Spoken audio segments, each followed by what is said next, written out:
When you think of the worst MacBook, do you think of the 2016 MacBook Pro with USB-C ports and the butterfly keyboard? Or do you think of the 2018 Core i9 MacBook Pro that literally melts your lap?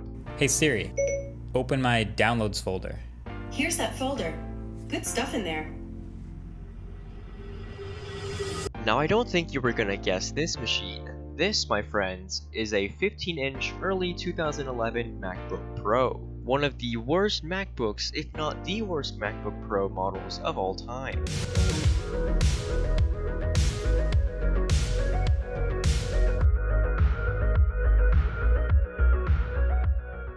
Yes, my friends, this is the early 2011 15-inch MacBook Pro. It was introduced in February of 2011, and it was a beast with a quad-core i7 processor.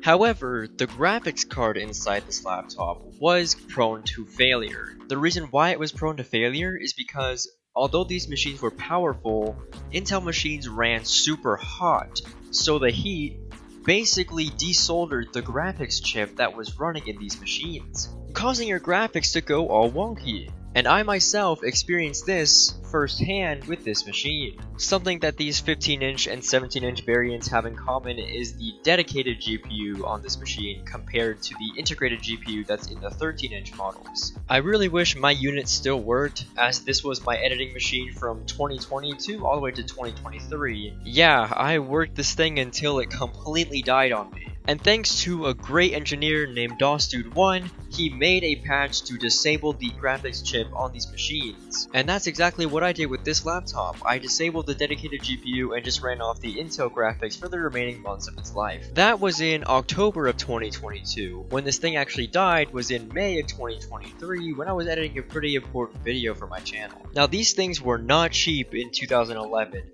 The base model was $1,800 for the 2 GHz model, and it was $2,200 for the 2.2 GHz model. At least this was when Apple stuff was still built to last, so even if something did die on your machine, you could easily open it up.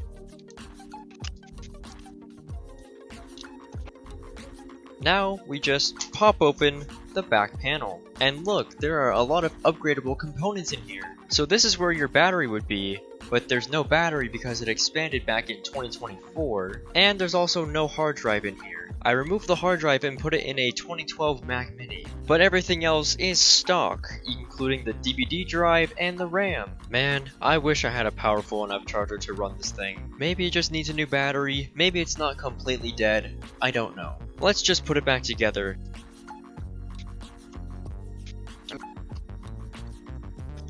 And there we go, it's all put back together. Now considering I got this for free back in 2020, I can't really complain a lot about it, but for those who spent the full $2,000 on this machine and it completely broke down within probably months of use, yeah, there were a lot of angry customers that weren't happy. So this laptop was in the last era of the fun OS X welcome videos. You guys remember those?